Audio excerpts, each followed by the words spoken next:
I'm going to sum up in just a few minutes what happened in the House of Commons this week. You won't believe what Justin Trudeau tried to get away with this week. Let's break it down. First of all, you might remember the SNC Lavalin affair. That's the one where Justin Trudeau tried to pressure his Attorney General to cut a sweetheart deal with a corporation charged with fraud. She bravely said no. Years later, the RCMP was trying to investigate. The top cop in the RCMP told Canadians that he couldn't proceed with the investigation because Justin Trudeau wouldn't release all the documents. He came to Parliament to explain why. Look what happened. So we're here in the Standing Committee on Access to Information, Privacy and Ethics. We literally have the Commissioner for the RCMP in the room. We have a Staff Sergeant from the RCMP in the room. And we have these Liberals right there. The Liberal Vice Chair, Mona Fortier, just moved to adjourn the committee. These Liberals voted to shut it down. Mike Callaway, Parn Baines, hand him off, Iker Khalid, Fortier. That's absolutely unacceptable. Look at them. They're very proud to cover up the corruption of Prime Minister Justin Trudeau. They shut down a committee hearing into Justin Trudeau's blocking an investigation. This is meta cover-up. Number 2, do you remember the ArriveCan app scandal? Remember that app? That's the thing you had to plug all your information into when you were coming across the border during the pandemic. That app should have cost a few $1,000s. Instead, the cost ballooned to $54 million. Sweetheart contracts to liberal-friendly firms. Contracts paid for no work done. Let's take a look at what happened at that committee. What I think was your description of it, and get you to confirm that I have this right. You're describing a system in which government contracts go to preferred contractors. They claim to subcontract to others who they claim did the work, and they provide reports on this. But those subcontractors might not be doing the work. They might not know they're being named. They might not even exist in some cases. And then this system allows those initial contractors to overbill taxpayers and cash in big. Is that what's going on here? Encourage the contractors to actually do this. That is correct. Wow. To your knowledge, how widespread is this system? Well, if you look into today's article that Globe and Mail wrote, only the 3 contractors that we're discussing, Bottler and ArriveCan, they're the same contractors, $500 million in the past 10 years.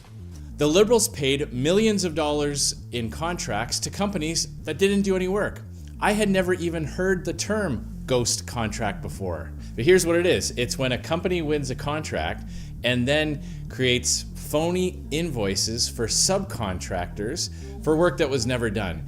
They pad up their costs so that the government pays them more and more. Cut is the ArriveCan app. The matter is also under criminal investigation. It was an app we didn't need, didn't work, and was about 500 times more expensive than it should have been. Will he agree, yes or no, to cooperate with the police in the ArriveCan criminal investigation?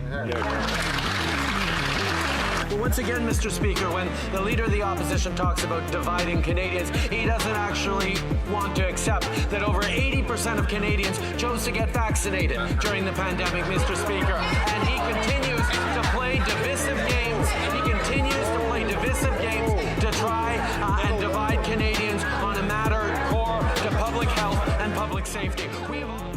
Has Justin Trudeau just crossed the line from normal Liberal corruption to cartoon supervillainy? I think it's safe to say yes. Take that Boulderama, take that Convenient Smart, take that nuclear power plant.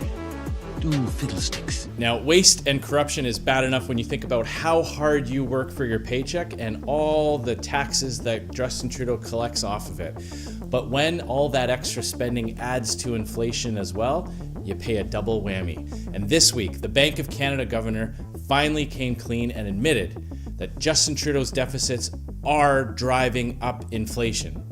When we add up the spending plans in the budgets, if all those spending plans are realized, government spending will be adding to demand more than supply is growing.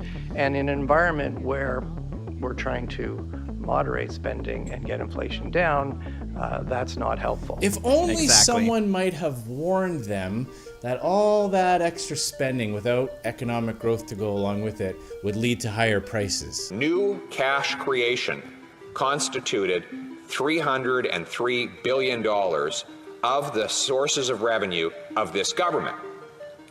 Now, the Prime Minister might like to see this go on into the future. The problem is that, like all taxes, it increases costs on Canadians. That inflation is taxation without legislation. And after years of telling Canadians that inflation would be low and temporary, they've now admitted it's here to stay. Justin Trudeau's inflation crisis isn't going away anytime soon.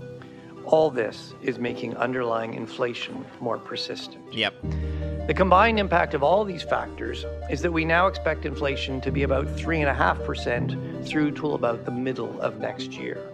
Well, Canadians are going through a cost of living crisis, paying high prices for everything and their paychecks shrinking thanks to inflation and higher taxes. Justin Trudeau's finding new ways to impose his woke ideological agenda, overturning decades of history and tradition.